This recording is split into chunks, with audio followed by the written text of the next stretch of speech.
मेरी हमेशा से एक कोशिश रहती है कि मैं ऐसे मुद्दों पर वीडियो ना बनाऊं, पर जब बात देश की आती है, जब बात एजुकेशन सिस्टम के फेल्योर की आती है, तो एज अ टीचर मेरी ये जिम्मेदारी बनती है, मेरी ये नैतिक कर्तव्य बनता है कि मैं आप सबको अवेयर कराऊं और आप सबको बताऊं कि हमारे सिस्टम में किस प्रकार की गड़बड़ियां चल रही हैं। आज मैं बात करने जा रहा हूं हमारे ही भारत देश की बेटी जिसका नाम था आकांक्षा चतुर्वेदी।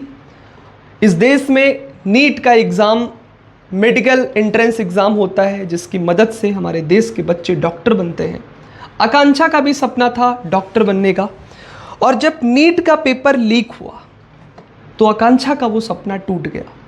आकांक्षा का नीट का पेपर काफ़ी अच्छा हुआ था, ऐसा उसका मानना था कि उसका नीट एग्ज़ाम में 650 नंबर आ रहा था।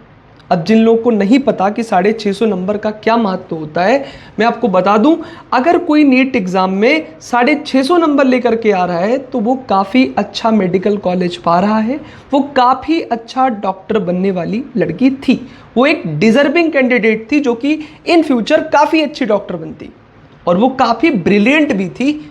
इस बात का भी पता उसके मार्क्स से चलता है। लेकिन जब नीट का पेपर लीक होता है, गवर्नमेंट री नीट को अनाउंस करती है, तो आकांक्षा सुसाइड कर लेती है। आकांक्षा सुसाइड करती हैं, और आकांक्षा जब सुसाइड करती हैं उसके थोड़े दिन बाद उनके रूम से एक नोट मिलता है। उस नोट में साफ साफ लिखा था, जरा आप सब बहुत ध्यान से सुनना, मम्मी पापा आपका मुझ पे भरोसा था कि मेरी बेटी पढ़ लेगी और डॉक्टर बन जाएगी। ये एक लड़की का बयान है, एक लड़की का दर्द है जो उसने अपने नोट में लिखा था। कई बार बच्चे जब तैयारी करते हैं तो अपनी डायरी में, अपने नोट में लिखते हैं अपनी मन की बात को, क्योंकि उनके पास बात शेयर करने के लिए कोई नहीं होता। शायद माँ बाप भी अपने बच्चे के दर्द को समझ नहीं पाते। अगर माँ बाप अपने बच्चे को दर्द को समझ लेते, उनका साथ देते, तो शायद आकांक्षा बच जाती। अगर सिस्टम इतना मजबूत होता तो शायद आकांक्षा बच जाती। तो ये बच्चे ने अपने पेपर में लिखा कि मम्मी पापा आपका मुझ पे भरोसा था कि मेरी बेटी पढ़ लेगी और डॉक्टर बन जाएगी, पर दोबारा नीट देने की हिम्मत नहीं हो रही मेरा। ये स्टेटमेंट है। कह रही है दोबारा नीट देने की हिम्मत नहीं हो रही मेरे अंदर। पहले नीट का पेपर में मेरे अच्छे मार्क्स आ रहे थे, पर अब दोबारा पेपर अच्छा जाए इसकी कोई गारंटी नहीं। सॉरी मम्मी, सॉरी पापा, मैंने सब बर्बाद कर दिया आप दोनों का। उसका एक नाम स्नेहा भी था, ब्रैकेट में उसने लिखा आपकी स्नेहा। ये लेटर पढ़ करके आप ये मत सोचना कि ये मेरे घर की बात नहीं है, ये किसी और लड़की की बात है, मैं इस पे क्यों सीरियस हूँ। ये आपके घर के अंदर भी हो सकता है। आने वाले टाइम में आपकी घर की कोई लड़की, आपके घर का कोई लड़का ये सेम नोट लिख करके सुसाइड कर सकता है। ये बात केवल आकांक्षा की नहीं है कि आकांक्षा ने सुसाइड कर लिया। न जाने इस देश में, इस देश के अंदर अगर मैं बात करूं, पिछले कुछ डेटा की अगर मैं बात करूं, तो मैं आपको बताऊंगा कि हमारे देश के अंदर 2024 के अंदर ही 14,488 बच्चों ने, 14,488 स्टूडेंट ने सुसाइड किया है। और आप जान करके बड़े हैरान हो जाओगे कि इसका रीज़न है एकेडमिक फेलियर, यानी कि पढ़ाई लिखाई में दिक्कत होने की वजह से 14,488 स्टूडेंट ने सुसाइड किया। अब आप बताओ इसका जिम्मेदार कौन है? आप बताओ कि आकांक्षा ने सुसाइड किया, इसका जिम्मेदार कौन है? Who is responsible for this? कौन है इसका जिम्मेदार? आकांक्षा जिम्मेदार है कि उन्होंने जन्म लिया इस धरती पे, उन्होंने नीट की तैयारी किया, या सिस्टम जिम्मेदार है? अगर आप री नीट का एग्जाम करवा भी दोगे तो क्या आप आकांक्षा जैसी लड़कियों को, लड़कों को वापस ला पाओगे? ये केवल आकांक्षा की बात नहीं है। री नीट होने के बाद बहुत सारे बच्चों ने सुसाइड किया, पर क्या आप उन बच्चों को वापस ला पाओगे री नीट करा के? अगर आपके पास जवाब है हां तो जवाब दो, और अगर जवाब नहीं है आपके पास तो आज बताओ कि कौन जिम्मेदार है इसके लिए। हर साल इस देश के अंदर इतने बच्चे सुसाइड करते हैं। अगर मैं एक डेटा की बात करूं तो डेली एवरेज रिपोर्ट की मैं बात करने जा रहा हूं, आपको सुन के बड़ी हैरानी होगी। एक डेली एवरेज डेटा है कि भाई नियरली 40 स्टूडेंट, मैं स्टूडेंट की बात कर रहा हूं, डाई कर रहे हैं, सुसाइड कर रहे हैं हर दिन, लेकिन हमको कुछ पता नहीं है। हर दिन 40 बच्चे सुसाइड कर रहे हैं। मतलब जब आप ये वीडियो देख रहे होगे तो एक बच्चा सुसाइड कर लिया। इसके बारे में कोई बात नहीं करता है। हमारे देश के अंदर ही अगर आप सुसाइड रेट को देखो तो 2020 से परसेंटेज बढ़ती जा रही है। आज 8.5% ग्रोथ हो गई है इसकी। 8.5 मतलब 14,488 स्टूडेंट ने सुसाइड किया 2024 में। आप देखोगे ये डेटा लगातार सुसाइड करने वाले बच्चों की नंबर से बढ़ते जा रहे हैं। अब कौन है जिम्मेदार इसके लिए? कौन है जिम्मेदार? Who is responsible? सिस्टम जिम्मेदार है। आपके मन में आ रहा होगा कि सिस्टम जिम्मेदार है।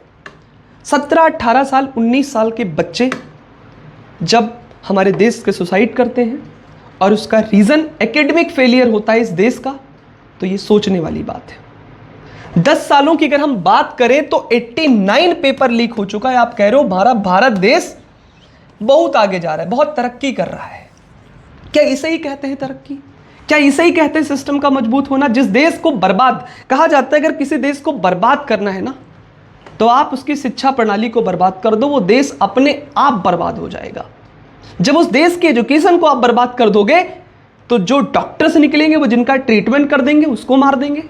अगर बढ़िया इंजीनियर बनेंगे तो जिस पुल को बनाएंगे वो पुल ढह जाएगा। अगर आपको किसी देश को बर्बाद करना है तो आप उसकी एजुकेशन को बर्बाद करो। और पॉलिटिशियन इसका बड़ा फायदा उठाते हैं। वो चाहते हैं कि देश में अनपढ़ लोग रहें, ना पढ़े लिखे। ये जो सत्ता हस्तांतरण करने के लिए बैठे हैं, इनकी तो यही साजिश। और ये बात आप समझ ही नहीं पाते हो, ये बात आपको कोई समझाता ही नहीं है और आपको विश्वास ही नहीं होता है कि किस तरीके से आपका शोषण किया जा रहा है। जिस देश की एजुकेशन सिस्टम इतनी डैमेज हो कि वो नीट का पेपर लीक हो जाए, सीयूईटी का पेपर लीक हो जाए, एसएससी का पेपर लीक हो जाए, आप क्या उम्मीद रखते हो साहब? किस फील्ड में अपने बच्चे को भेजोगे? डॉक्टर बनाओगे, पेपर लीक होगा। इंजीनियर बनाओगे, पेपर लीक होगा। आईएएस बनाओगे, सीयूईटी का एग्जाम दिलाओगे ना कॉलेज के लिए, पेपर लीक होता है। सर क्या सोचते हो आप? किस सिस्टम की आप बात कर रहे हो? किस देश की आप बात कर रहे हो? उस देश की बात कर रहे हो जिसमें सब चीजें ठीक बताई जाती हैं? उस देश की बात कर रहे हो जिसकी हेल्थ, जिसकी एजुकेशन सबसे बड़ी बैकबोन जो आज कमजोर पड़ रही है? उस सिस्टम की आप बात कर रहे हो? मैं कहता हूं कौन रिस्पॉन्सिबल है? 89 पेपर लीक हुए 10 सालों के अंदर। कैसा है आपका सिस्टम? आप प्रूफ करो आज। और अगर आपका ये सिस्टम इतना फेल्योर है तो क्यों है? सवाल मेरा आपसे ये है। आपका सिस्टम फेल्योर होना इतनी बड़ी बात नहीं होती अगर ये बच्चे सुसाइड ना करते तो। मैं कहता हूं ठीक है सर, हमारे बच्चे नहीं बनेंगे डॉक्टर, नहीं बनेंगे इंजीनियर, नहीं बनेंगे कुछ, लेकिन जिस बच्चे की जान चली गई, क्या आप जान की कीमत दे पाओगे सर? क्या आप जान की कीमत दे पाओगे? इस सबसे बड़ा सवाल उठता है। और आज का ये सवाल मैं आप सब से करता हूं, मैं आप सब देशवासियों से करता हूं, मैं सारे टीचर से करता हूं, मैं सारे स्टूडेंट से करता हूं। अगर आपको ये लगता है कि देश की सबसे बड़ी प्रॉब्लम है जिसको सॉल्व किया जाना चाहिए, इस सिस्टम को ठीक किया जाना चाहिए, तो आप सब मेरे साथ आवाज उठाओ। अपनी आवाज इतनी तेज करो कि वहां जो दिल्ली के अंदर बैठे हैं उनके कानों में जाए ये बात।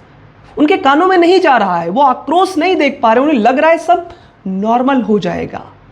हमें आपको बताना है कि सर ये नॉर्मल बात नहीं है, ये नॉर्मल नहीं होगा। Come and protest. अगर आज आप नहीं आवाज उठाओगे तो कल जो आकांक्षा के साथ हुआ है वही आपके घर में भी होगा। आकांक्षा के पेरेंट्स ने नहीं सोचा होगा कि जब वो अपने बच्चे को नीट की तैयारी कराएंगे तो उनकी लड़की सुसाइड करेगी। न जाने कितने बच्चे आज डिप्रेशन में हैं, न जाने कितने बच्चे आज परेशान हैं, पर उनकी बात कोई नहीं कर रहा है। अगर आपको लगता है मेरी बात सही है तो आप सब मेरा सपोर्ट दो, मेरा साथ दो। मैं इस देश के एजुकेशन सिस्टम के अंदर रिवॉल्यूशन खड़ा करना चाहता हूं, इस देश के एजुकेशन सिस्टम को ठीक कराना चाहता हूं। आप सबको मेरा बहुत बहुत धन्यवाद।